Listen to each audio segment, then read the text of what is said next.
This podcast is brought to you by StarCharge, the largest EV charging manufacturer in the world, and is also a provider of residential and commercial battery storage and microgrid solutions. And Kempower, the reliable, quick, and scalable EV charging solutions for everyone and everywhere.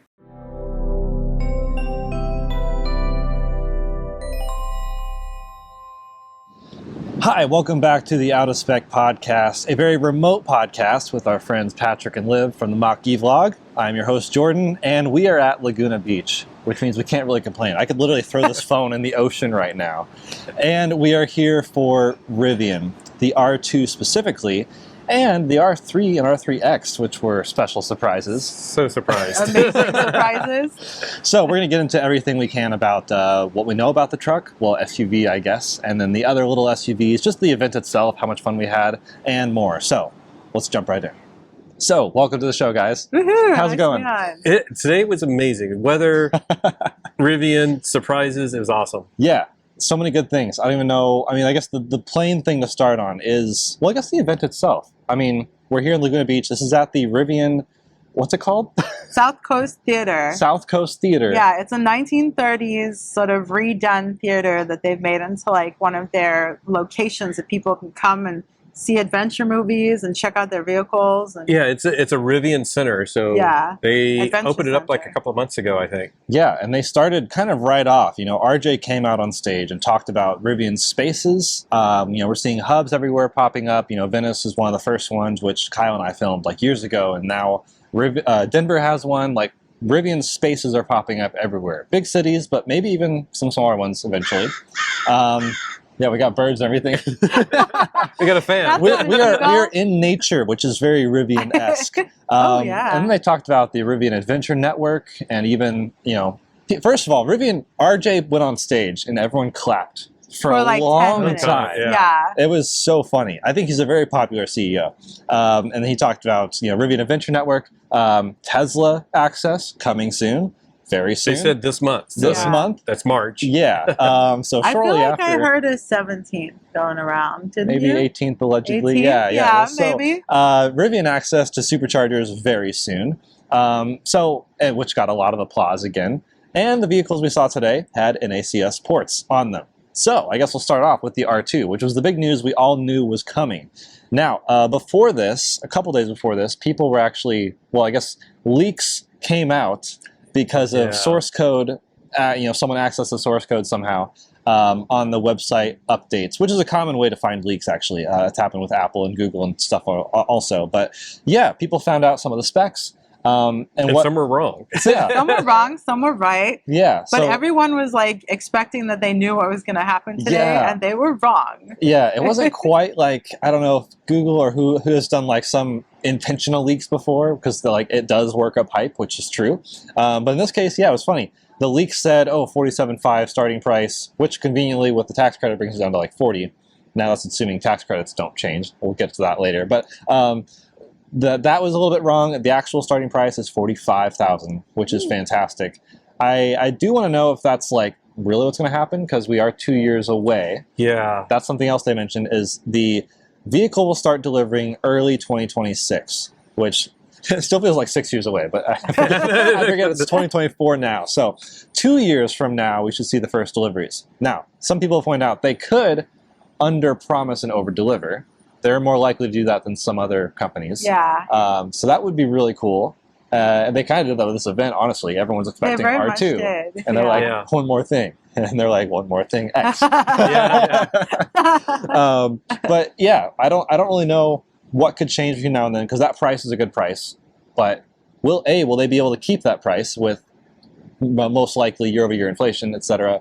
How will the market change in 2 years? There's a lot of things that could change. You know, even R1 came out and then immediately went up in price. That's even something they could do. It's hard to say. I still think it's a good deal. I mean, I think they're going to have to keep to that price, though, because we know that EVs are going to have to start being more affordable. They're definitely attacking the mainstream market with this offering, with the R2 and the R3. So they really can't afford to do something that's out of reach for everyone. Yeah. So they kind of have to deliver on their promise. And I think a lot of it might be now automakers are sort of making a bet on lithium prices coming back down. Yeah. the way they were before the pandemic, because they skyrocketed, and that's one of the real reasons we saw things like jump up a little bit, and then now hopefully things are more stable and they can predict 2 years down the road we can do it for 47, because that's a great, or 45. 45. That's a great price point. Yeah. It is, yeah. Now it undercuts the $40,000 mark after incentives. And I'm glad they didn't lean into incentives. A lot of companies seem, especially Tesla, on their websites like, oh, here's your price. Oh, by the way, to toggle something else, if you want to see the real price. Yeah. Rivian didn't even talk about incentives this morning. They just said starts at $45,000. Now, their official email after the fact said it starts around $45,000. Oh. And so I'm wondering if that's like really what it is, or if they're giving themselves some PR leeway with that. But that's still good. And it's funny that just after the leak said 47.5, they're like 45. Like, I wonder if they changed that. I know, I After wonder the leak. too. And I did ask them, and they swore, like, I asked 2 of them, and Okay. they swore they did not leak it. Because Yeah. I was like, that was very sneaky of you, if you did. Very exciting, but Yeah. So price-wise, seems pretty competitive, honestly. And you can't just look at the price, obviously. Like, that in a vacuum seems pretty good, but all the other things as well. You know, they said all the different powertrain options will still be able to do 300 miles. 300 yeah. miles of range, which is pretty great. And that was one of my concerns coming in today, is like, I thought they might say it's starting at 45, but to get 300 miles of range, you got to spend 55. But they're like, whatever package you get, which means including starting one, you would have over 300 miles of range. Yeah. Now, their technical wording on that was any drivetrain can do 300 miles of range, but I still wonder if that means there could be a different battery sizing, or if there is a way to have a cheaper car that's less range. I don't know. You speak PR better than me. Like, Yeah. you notice all those The things. moment RJ said that, I was like, oh, Yeah. what does that mean? I'm hoping what you're saying I'm hoping is- I'm over analyzing that, and it's actually going to be, hey, they're all going to be 300. Because I think if they come out in 2 years, even right now, people want 300-mile cars. Oh, yeah. Right. So in 2 years, to be competitive, I think they're going to have to do 300 At miles minimum, yeah. across the board. I think, well, I mean, the leak said 330, so I don't know. When they said 300, I was like, are they hedging their bets and going down? Like, 300 plus is like 300 and up. It I could be think a that's the thing. Maybe gauntlet now. It's like you got to do the you have to 300 say is like 300, yeah. Yeah, I think that makes sense. So Yeah. I don't know. Specs-wise, we don't know a ton, but we know that it'll do over 300 miles. Below 3 seconds 0 to 60 because of this tri-motor situation. Now everyone's doing tri-motors, Yeah. Yeah. which is cool. And for everyone else, it's been like upping to 3 motors. It's funny for Rivian, it's been down to 3 motors because they had 4 when they initially launched in the R1. So they're familiar with multiple motors and the calibration of that drivetrain. So that sounds like a fun, spicy drivetrain, especially if it's that fast. That's crazy. Definitely spicy. That's a good term. But no air Yeah. suspension. No air suspension. There's been sort of expected, but Yeah. Yeah, and we've seen a lot of great coil setups from other manufacturers, so I'm sure they can do a good job. But I'm curious how they're going to do it, because all we Yeah. know from Rivian so far is air suspension. And Right. other companies have done both, and honestly, I think both have worked. And I've got to the point where I don't necessarily care which it is, as long as it's a good representation. I mean, I think EV9 rides pretty well on coils. I guess all the EGMP stuff rides pretty well on coil suspension. So, I don't know. Will it ride well? It's hard with the coils because you really have to find that dial between some off-roadiness, which Rivian leans into the adventure mindset, but also the street driving, and also, oh, by the way, we can do like drag launches, like Yeah. sub 3 second. So, I don't know. What other specs am I missing? well, here's one I thought was sort of surprising.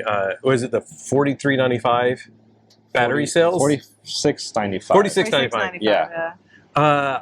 I was like, it's like we don't have a lot of exact specs out of this thing, but it's Yeah. like we got a new battery, by the way.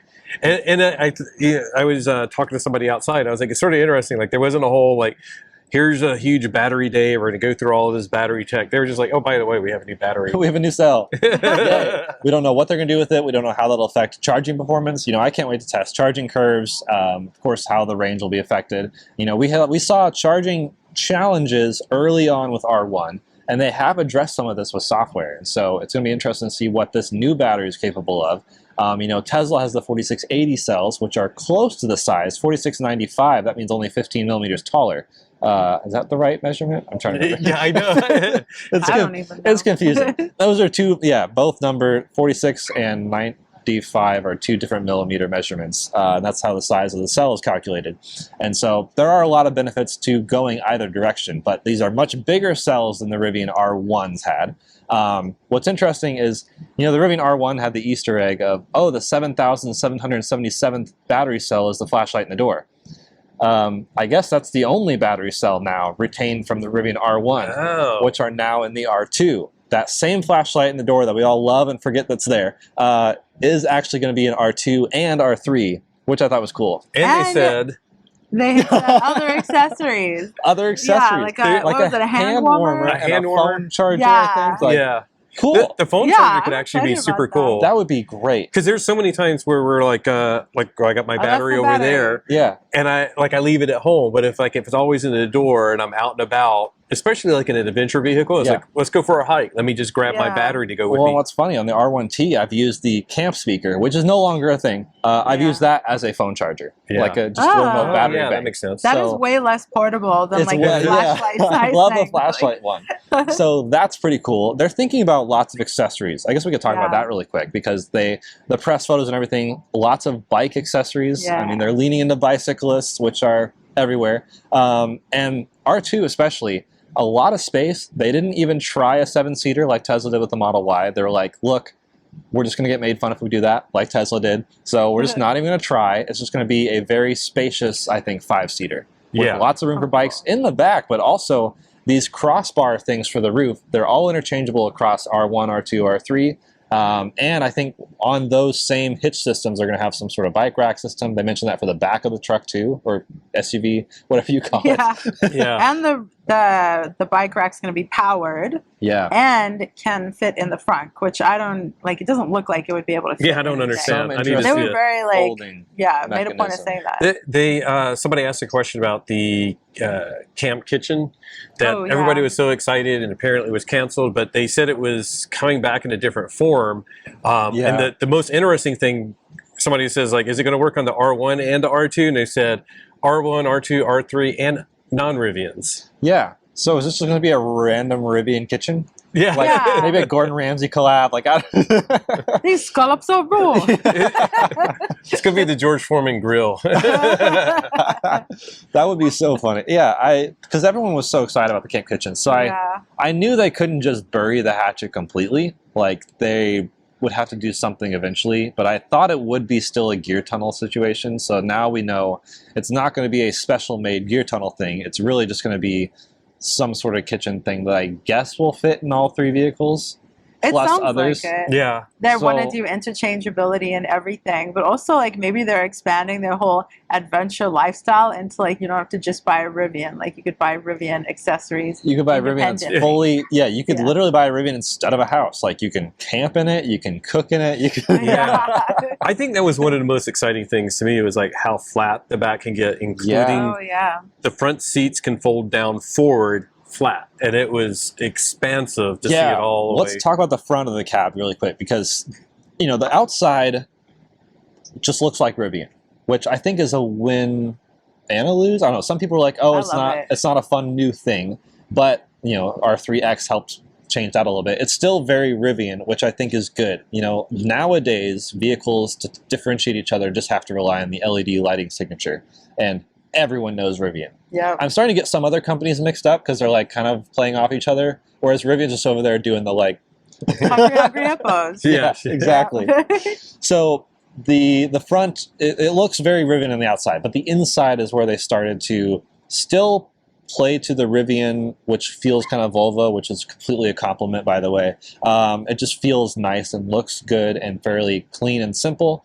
And they've taken that even further. The new wheel, the old wheel was fine, but the new steering wheel looks phenomenal. And it has the interesting big wheels, like scroll wheels. Big. They can access from the front and rear, and even rotate them and like angle them and like push on them. Like, I wonder how good that is, or if it's going to be gimmicky. And they said the haptic feedback, which I thought was interesting, because they were like, might drive you crazy. Well, but it's like as you're clicking up in volume, you can feel the clicks. Yeah. But then, like if you're scrolling, your playlist, and you get to the top of the playlist, the wheel will actually stop moving. Yeah. So I think it's like it has some really good feedback. There's a lot of that potential. should make it feel really nice and make it easier to use, because that's the whole idea, is like you're just using your thumbs. Yeah. There's a lot of potential to make it work well, but also a lot of potential for it to be bad or bad at launch, and then they get it figured out later. I don't know, but they have 2 years. Hey, they didn't have like a 2 switches for 4 windows thing going on. Oh my gosh. I don't know why that was ever a thing. Yeah. Or the dual switches for AC and No. Yeah. That's probably worse. Yeah, I think they're watching what other people are doing. They're like, no, we're not going to do that. And in some ways they copy Tesla, and I think in good ways they do, because their OS is really good. The user interface, they're retaining basically the same type of screen situations as R1, which have been really good. And then like you said, the front seats fold down. That was another everyone cheering moment. Oh, because like we're used to CUVs having back seats fold flat. But now it's like, oh, by the way, the front seats fold completely flat, which is done by removable headrests, which I guess were a design challenge too, because they have to worry about the architecture of safety standards and all that. But it's also done by the steering wheel being able to be moved even further into the dash, because usually that's the issue. The steering wheel gets in the way of the seat folding, at least the driver's side. So that's pretty cool. Although it's funny, I don't know where the headrests go once you move them. That's a good question. They showed the one in the showroom folded down, and then I found the headrest over on the stands, like where you were standing in the morning. Like, I should have grabbed it and played with it. Well, okay, so one thing they did add is not just 1, but 2 glove boxes. So maybe the headrest fits in one. Oh. So like, and then... I don't know. They didn't look that big. I mean, it has 2 glove boxes, but that's. I don't know, design challenge. That was funny. Everyone's like, "Oh, we want a glove box," and they're like, "Okay, here's 2." Much applause. That was another applause moment. He's like, "We gave you a glove box and a second glove box." He had so much fun giving that presentation. Genuinely. One of the first comments I saw was Steve Jobs vibes. Oh yeah. And then I was like, yeah, I'm sort of getting that. And then when it was like, and by the way, we have something else. I was like, okay, that's total Steve Jobs. He literally said, "There's one more thing." There's one more. He said but it wasn't the Steve like there Jobs was words. fanfare or anything. It wasn't like raising crescendo of music. It was just like, it's gonna be awesome. Now, before we go on, like, which of us, like, I thought it was going to be an R2T. Did you? Yeah. I was leaning that direction. Yeah. But the moment they brought R3 out, I was immediately taken aback by it. So basically what happened is the R2 was, center stage, and then it rolled forward, and then he said, we have one more thing. And then the R3 came out, took the center stage, which now means the stage is grossly imbalanced, and they didn't move them around. So I was like, well, there's all this room behind the R3. What else is going to come out? And then I was like, oh, surely that'll be the R2T. Yeah. I thought it was going to be a bike or something. Like I was hoping for like a roadster, but how funny would it be if Rivian beat Tesla to the roadster market? with the hungry hippo eyes.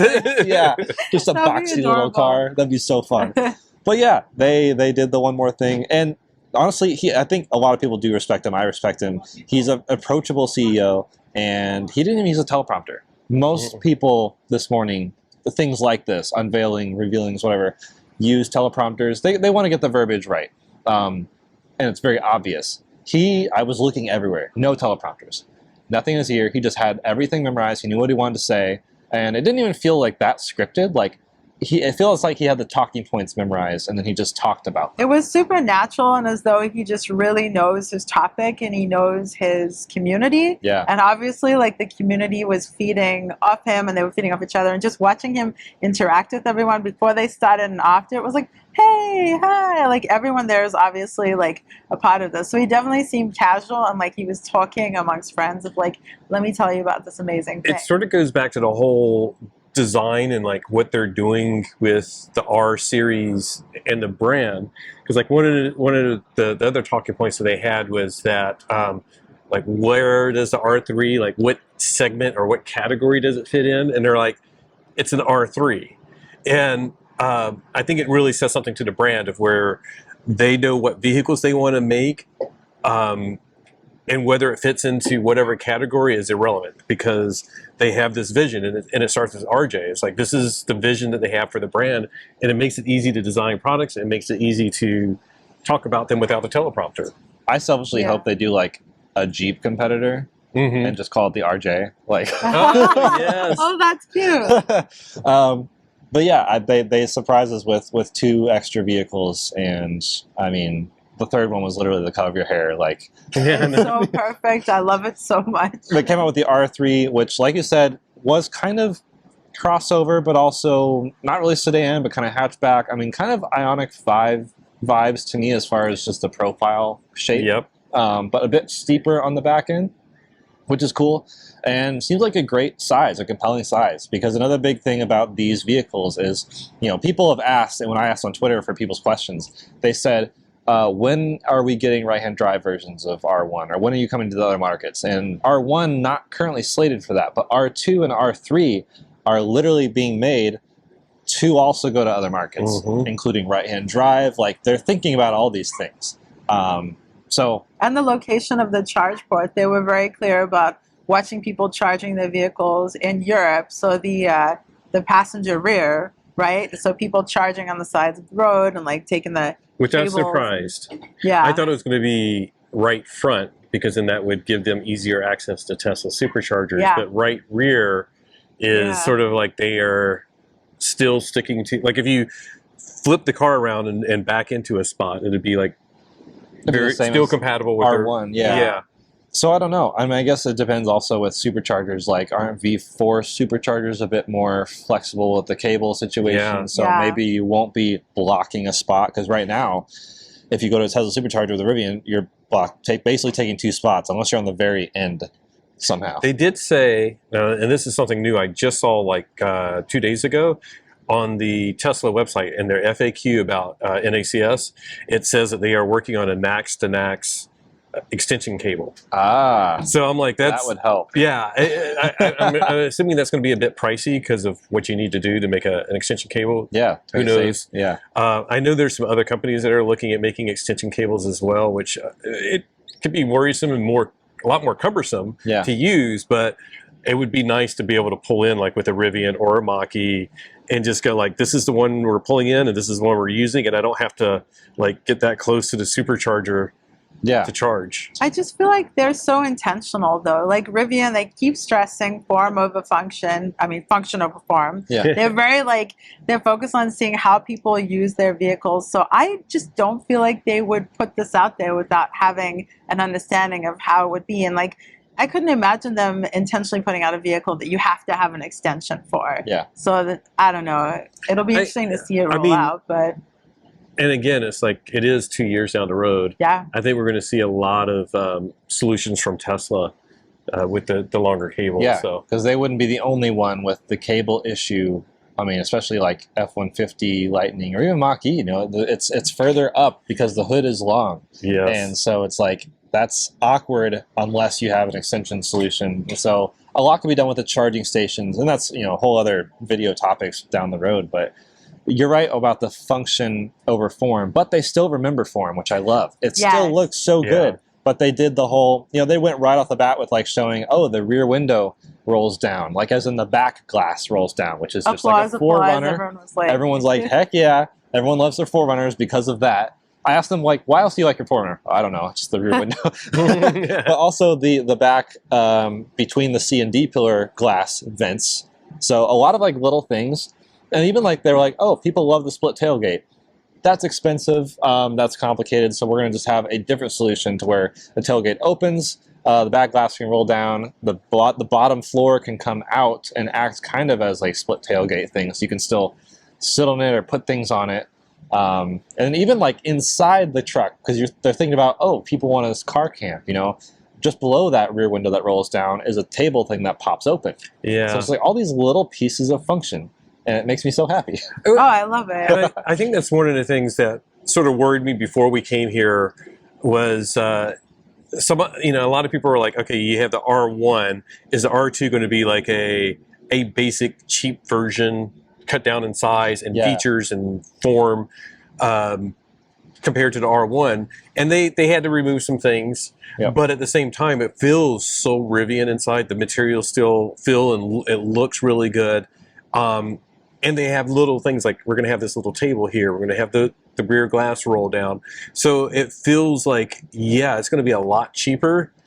a lot more accessible to people, but you're not losing out on what it is to be a Rivian, because we've all seen that from other brands. Like they have like, it's like you have the higher end version, and then they're like, yeah, but you can also get the cheaper version. You're like, yeah, but nobody wants that. I feel like cheaper is the word. It's like more affordable. They looked at what they could cut while still keeping the materials premium feeling, but more affordable. Because like cheaper has different connotations, but everything that they're about is like how you can feel premium, and the materials inside looked absolutely gorgeous, like the wooden inlay that the screen was resting in, that same kind of like brushed aluminum, and then the textiles on the floor, which are super resilient, and like you can bash them around and rinse them out and they still look great. Like everything was really well considered and doesn't look cheap. It just, I think they cut the cost in places we can't see it. Yeah. Kind of. Yeah. And I'm really curious where future of R1 will go, because I'm sure we'll see updates to that before the 2 years are up, because this doesn't feel like a miniaturized R1 lineup. It kind of felt in some ways second generation. They said they have new hardware under the hood running their screens, running their ADAS systems, the new battery cells. They didn't talk much about the actual drivetrain, but they seem to indicate a lot of just new things. And so it's taking the Rivian ethos, but advancing it, but also making it cheaper. And so what could they do with R1 in the future? I don't know. We'll report on that, of course, but I am super curious. This brand has been really fun to follow for the last 6+ years, and I'm just more and more excited now. So I guess before we wrap up, we could touch on R3 a bit more, because or R3X, I mean, that was the one more thing was like, which just everyone lost their minds at that point. They rolled out this rally ready, like Rebel rally ready looking thing, like R3X, which I guess X could be extreme. I don't know what you would call that. Extra. Performance. It's extra. Super extra. Which is because brands. Yeah, and instead of the yellow accents, it was all red or not red, Burnt orange. Yeah, like a nice deep orange. Oh Very yeah, similar to actually that. That was, we should have known the one we walked in. Right? Oh, this isn't yellow. But we should have asked. Now I'm going to ask. Oh no, it was definitely intentional. I looked. It totally matched. Gorgeous, gorgeous. Yeah, for those who can't see us, this orange name or press tag badge thing is orange, and it's about that same color, pretty close. Yeah. And it was dawned on this also cool blue color. I don't know what other cars. It's teal. It was that Teal. cool. You know what other car is the Honda Prologue? Prologue. Yes, you're right. Because I've been finding my hair matching. It's like, nope, this is the one.